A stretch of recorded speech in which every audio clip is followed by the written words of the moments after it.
Hello friends, welcome to TrendTech Guide. Today I'm going to guide you through how to create bookmarks on Google Chrome. So if you are new to our channel, don't forget to subscribe. So let's start. First of all, you can see I'm here in Google Chrome. Now I'll go to wikipedia.com. You can see I'm here in this Google search. Then you can see I have opened this Wikipedia over here.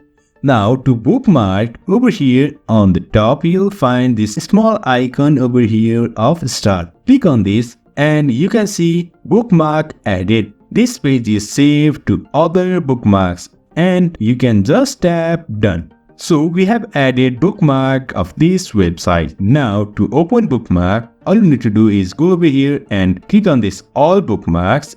And you can find this Wikipedia over here, which we recently added as bookmark. So in this way, we can add bookmark on Google Chrome. So if you find this helpful, don't forget to subscribe. Have a good time.